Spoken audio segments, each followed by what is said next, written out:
UFC 299 will take place in Miami. These are my predictions. All right, Mateus Gamrot versus Rafael dos Anjos. Rafael dos Anjos is one of my favorite fighters of all time, a true BMF and legend, but I just think Mateus Gamrot's going to put a crazy pace on him. Rafael's 39 years old. He was outclassed by Luque, yes, because of the size difference, but I feel like a prime Rafael would maybe crack his way out, dig some underhooks, just get out. And Mateus Gamrot, he's in his prime, 33. Rafael's 39 years old. And on the feet, in his prime, Rafael dos Anjos had crazy quick hands, great body kicks, head kicks, all that stuff. But right now, I just don't see him he never had proper one-shot knockout power. He's a tough fricker, man. He's not going to get knocked out or quit. But I just see him getting out-wrestled, out-grappled, 30-27. Curtis Blaydes versus Jailton Almeida. Man, this fight is just really hard to predict. This could go so many ways. Curtis Blaydes could take down Jailton Almeida. Obviously, Jailton Almeida could take down Curtis Blaydes. Curtis Blaydes could definitely knock out Jailton Almeida. We've never seen Jailton Almeida's hand, so maybe he has some crazy good boxing. And he's the young, hungry guy. Curtis Blaydes, he's like 50-50. Struggle with Sergey Pavlovich, struggle with Derek Lewis, but then he also beat great guys like Drazinho Rozenstruik, Alexander Volkov. Hey, but something to notice is that Jailton Almeida, in moments, was struggling to control Derek Lewis. Obviously, he destroyed him. Okay, I wouldn't really call it destroyed. He dominated him in the sense that he won virtually every round. But in some moments, Derek Lewis made it tough for him. Like, he didn't get choked out. He would hop back up on his feet, and he didn't really damage him.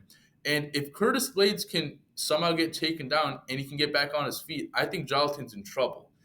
So Blaydes has also been proven. He's gotten TKO finishes over guys like Junior Dos Santos and Chris Dawkins. So simply because I feel like we know Curtis Blaydes' striking is proven and Jailton in moments has struggled with Derek Lewis, I'm going to trust Curtis Blaydes to find something on the feet and knock him out in round 2. Petr Yan versus Song Yadong. Song is an absolute monster. His hands are incredibly quick. He's got fantastic KO power, and his grappling is great. If you watch the Corey Sandhagen fight, his hip dexterity is just incredible. I honestly see him being a champ in the future. Maybe not within the year or 2 years, but I think when he hits like 30, 31, he'll become a champ.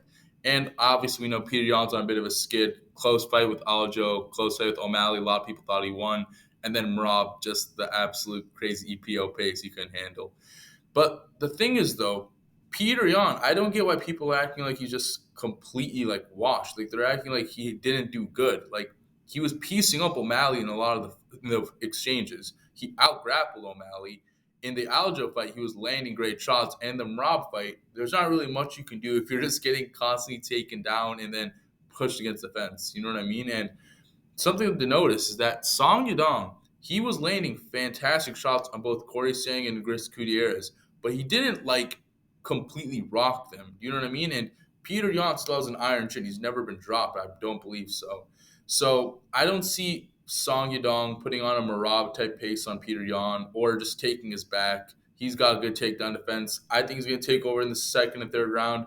I'll see Song Yadong coming out, guns a-blazing the first round, and then Yan takes over. Gilbert Burns versus Jack Della Maddalena, and man, this is a tough fight to pick, man. It goes one of either ways. Gilbert Burns taking Jack Della Maddalena down, taking his back and choking him out, or Jack Della Maddalena putting on the pace on Gilbert Burns, TKOing him. And I'm just back and forth. I originally picked Gilbert Burns by submission, but I rewatched some fights, and dude, Jack Della Maddalena has some of the tightest body shots and hooks in the UFC. I think he's like a top 3 boxer, man. 16-fight win streak, 6-0. Man, the reality is Gilbert's coming off a long layoff, and he had that multiple shoulder injuries to Bilal Muhammad. I'm not going to put that against him because, he got injured, but also Jack Della Maddalena did get taken down, controlled by Basil Hafez. He had some low IQ by pulling guillotines, which I would hope he wouldn't do versus Gilbert Burns. And again, Gilbert's been hit a lot of wars. I'm just going to trust Jack Della Maddalena to land the right shots, good hooks, knock Gilbert Burns out in round 2. Next to Kevin Holland versus Michael Venom Page. Obviously, Michael Venom Page is known for his Bellator run. Kevin Holland's coming off a close loss versus Jack Maddalena. If you rewatch that fight, Holland was doing good on the feet. And the problem is, though, Kevin Holland did get, I'm not going to say completely whooped, but in the third and fourth rounds, he was getting demolished with head kicks, body kicks. MVP has a similar style to Stephen Thompson. He could have similar success. Another problem is, though, Michael Venom Page did get out wrestled by Logan Storley. So Kevin Holland can stink it up, hold him against the fence, maybe take him down. I honestly don't know how to pick this fight. I'm just going to trust the experience of Kevin Holland. I wrote down 29-29. I meant it 29-28. I can see this like a lackluster fight, both guys being a little bit nervous. I'm going to pick Kevin Holland. To the co-main event, Dustin Poirier versus Benoit Saint-Denis. This is the classic old versus new guard. Established contender Dustin Poirier, up-and-comer Benoit.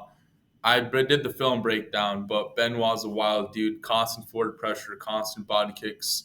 Dustin is coming off a KO loss, and we've seen him get taken down by guys like Michael Chandler, Charles Oliveira, and Khabib, obviously. So Dustin has a good chance to counter him, KO Benoit, but I'm trusting the wrestling of Benoit Saint-Denis.